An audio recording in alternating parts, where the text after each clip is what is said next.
Hello everyone, welcome back to my channel Anjali simple lifestyle ব্লগে সবাইকে স্বাগত জানাই। মুম্বাই ব্লকের ডে 100 ডে চ্যালেঞ্জে আজকে ডে 1 চ্যালেঞ্জ।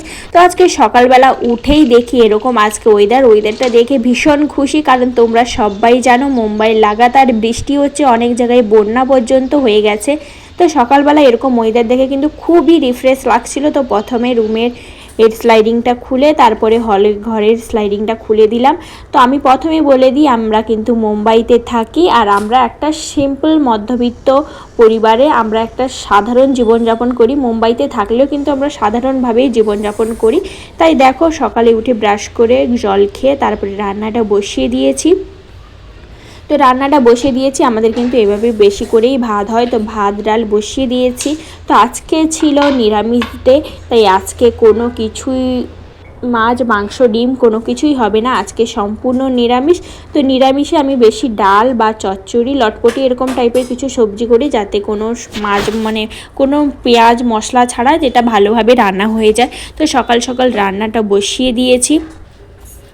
তো আমি আজ থেকে শুরু করলাম ডে 100 ডে চ্যালেঞ্জ ব্লগ। তো মুম্বাই সমস্ত আমি সাধারণভাবে কিভাবে জীবনযাপন করি, সারাদিন কি করি সব কিছুটাই তোমাদের সাথে শেয়ার করব। পুরো 100 দিন পর্যন্ত আমি 100 দিনের চ্যালেঞ্জ নিয়েছি। তো 100 দিনের আজকে ডে 1 থেকে অবশ্যই তোমরা সাথে থেকো। এর আগেও আমি কিন্তু ব্লগ আপলোড করেছি, কিন্তু কোনো চ্যালেঞ্জ নয়। আজ থেকে আমি চ্যালেঞ্জ প্রতিদিন ব্লগ আপলোড করব, লং ব্লগ আসবে তোমাদের জন্য। আর সবাই কিন্তু ভিডিওটা স্কিপ করবে না, কেউ সবাই শেষ পর্যন্ত দেখবে। আর প্রত্যেকটা ভিডিওতে কিন্তু মুম্বাইয়েরই ব্লগ থাকবে, কারণ আমরা মুম্বাইতেই থাকি বর্তমানে। তো আমার নাম অঞ্জলি। চলো ভিডিওটা কিন্তু স্টার্ট করে দিয়েছি, তোমরা কিন্তু কেউ ভিডিওটা স্কিপ করবে না। তো দেখো আজকে রান্নাতে থাকছে সমস্ত রকম সবজি দিয়ে একটা লটপটি বা যে যাই বলতে পারো, আমরা কিন্তু চচ্চড়িই বলি সাধারণত। প্রথমে দেখো আমি বেগুনগুলোকে ছোট ছোট করে কেটে নিয়েছিলাম। আমাদের কিন্তু ভাতটা হয়ে গেছে। ভাতটা আমি কিন্তু ফ্যানটা গড়িয়ে দিয়েছি। তারপরে ডালটা সেদ্ধ হতে হতে আমি সবজিগুলো কেটে নিচ্ছিলাম, আর সবজিও আমার এদিকে কাটা হয়ে গেছে। তারপরে দেখো আমি ডালটাকেও কিন্তু এখানে ছোঁক দিয়ে দিয়েছি। তারপরে আমি চচ্চড়িটা তুলবো, হালকা করে পেঁয়াজ লঙ্কা ভেজে তারপরে সমস্ত রকম সবজি একসাথে। এতে কিন্তু তোমাদের বাড়িতে বাচ্চা থাকলেও কিন্তু উপকার হবে। কেন বলো তো, বাচ্চারা সাধারণত সবজি খেতে চায় না, আর সাধারণত সবজি খেতে চায় না বলে কিন্তু বাচ্চাদের এরকমভাবে সবজি তোমরা খাওয়াতেও পারো, সমস্ত রকম সবজি একসাথে।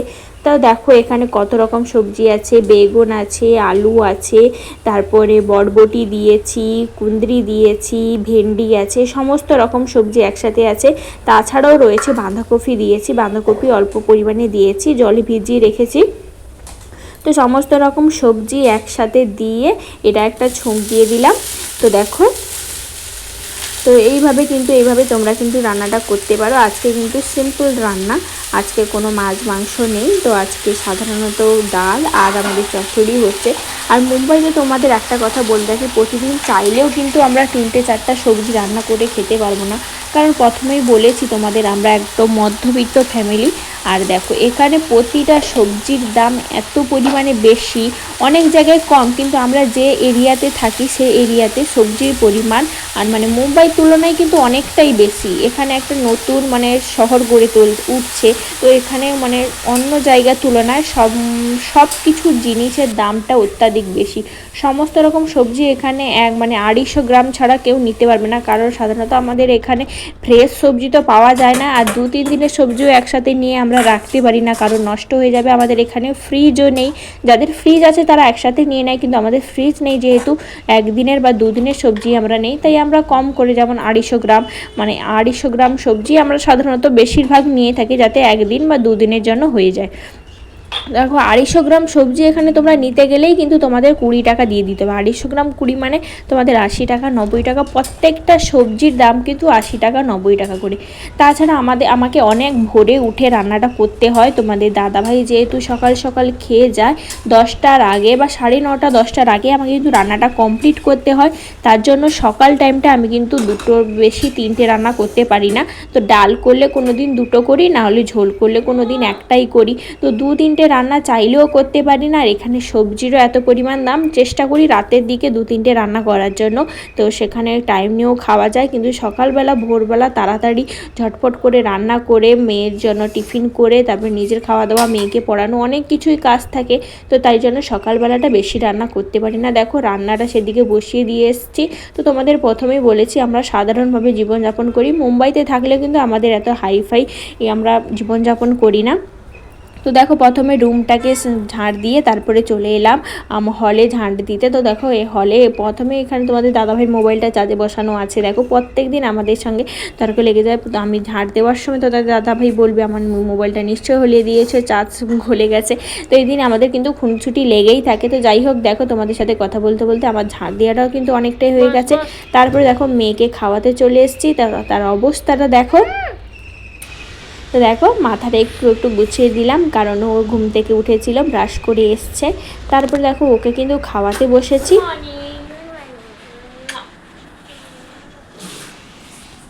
আর আজকে সকালবেলা আমি কিন্তু নিয়ে বসেছি জল ঢালা ভাত বা পান্তা বলতে পারো।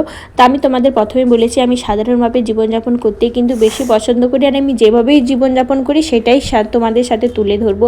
আর এখানে চাল সবজির এত দাম, রাতের ভাত বেঁচে গেলেও ফেলতে ইচ্ছে করে না। তো তার জন্য রাতের ভাত কোনোদিন বেঁচে গেলে আমি হয়তো পায়রাকে দিয়ে দিই, না হলে আমি যেদিন খেতে ইচ্ছে করে আমি খেয়ে নিই। তো দেখো আজকে মেয়েকে মুড়ি মাখিয়ে দিয়েছি। তো দেখো প্রতিদিন কিন্তু সকালে মুড়িই খায়। আর দেখো বরমশাই স্নান করে চলে এসছে। তারপরে খাওয়া শেষে আমি আমার অর্ডারের কিছু কাজ নিয়ে বসে গেছি। দেখো এটা দুটো কার্টেন হোল্ডার ছিল, কার্টেন হোল্ডার সানফ্লাওয়ারের কার্টেন হোল্ডার। তো সেগুলোই অর্ডার কমপ্লিট করছিলাম। তো অর্ডার কমপ্লিট করতে বসে গেছে। তোমাদের দাদাভাই এদিকে কাজে চলে যাচ্ছে।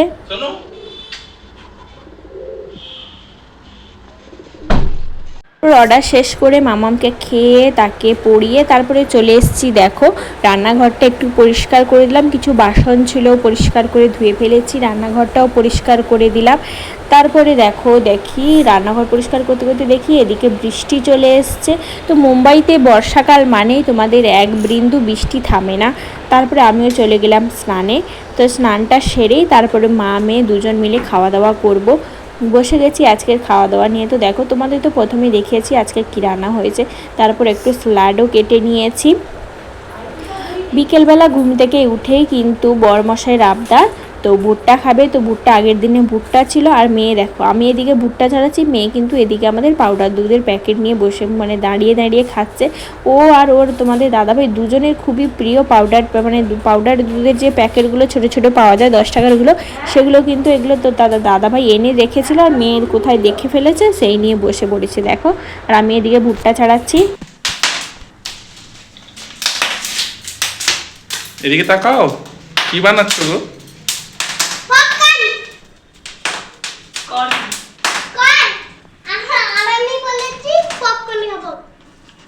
তো কর্নটাকে সেঁকে নিয়ে তারপরে আমরা দেখো বসে পড়েছি, তোমাদের দাদাভাই আমি দুজনই বসে পড়েছি। তারপরে আমরা খাচ্ছিলাম। ওদিকে দেখো আমরা শুয়েছিলাম, এখনও বিছানা গোটানো হয়নি। তো দেখো আমারও কিন্তু ভুট্টা খুবই প্রিয়, বরমশাইয়েরও খুবই প্রিয়। আর এই বর্ষাকালটায় কিন্তু অনেক সস্তায়ও পাওয়া যায়, আর এই সময় সিজনও থাকে, অনেক বেশি পাওয়া যায়। তো আমারও খেতে ভালো লাগে, তোমাদের দাদাভাইয়েরও খেতে ভালো লাগে, মেয়েটা খেতে চায় না। তারপরে দেখো বেলকনির এরকম অবস্থা ছিল, যেহেতু বৃষ্টিকাল চলছে, তো অবস্থা নাজেহাল, শ্যাওলা টাওলা পড়ে গেছে, তাই বেলকনিটা একটু পরিষ্কার করব। তো যাই জল নিয়ে চলে এসেছিলাম, গাছগুলোকে একটু সাইডে সরিয়ে দিব। কারণ কি জানো তো, দেখো এই বৃষ্টিকালে এই যে আমাদের এই যে বাক্সগুলোতে গাছ লাগানো রয়েছে, সেই গাছগুলোতে জল প্রচুর বৃষ্টি হচ্ছে, তো জল জমে যাচ্ছে আর গাছগুলো নষ্ট হয়ে যাচ্ছে। তাই আমি কি করলাম, ওই দেওয়ালের দিকে যে জায়গাগুলো ছিল ওই দিকে ধুইয়ে পরিষ্কার করে ওইদিকে সরিয়ে দিলাম। আর এদিকটাও আমার পরিষ্কার করতে ভালো সুবিধা হবে, তাই জন্য দেখো গাছগুলো সরিয়ে দিয়েছি। তো আজকের ব্লগটা তোমাদের কেমন লাগলো অবশ্যই কমেন্ট করে জানিও, আর ভালো লাগলে অবশ্যই লাইক কমেন্ট শেয়ার করে পাশে থেকো। যারা অবশ্যই নতুন এসছো অবশ্যই চ্যানেলটিকে সাবস্ক্রাইব করে আমার চ্যালেঞ্জের সাথে থেকো, এবং ডে 100 অবধি তোমরা আমাদের সাথে থেকো। ভিডিও ভালো লাগলে অবশ্যই লাইক কমেন্ট শেয়ার করে দিও। তোমাদের কিছু যদি জানার থাকে বলার থাকে অবশ্যই কমেন্ট করে আমাকে বলতে পারো, জানাতে পারো। দেখা হবে পরের কোনো ভিডিওতে, ততক্ষণ সবাই সুস্থ থেকো, ভালো থেকো। দেখা হবে নেক্সট কোনো ভিডিওতে, ততক্ষণ জয় বজরংবলী।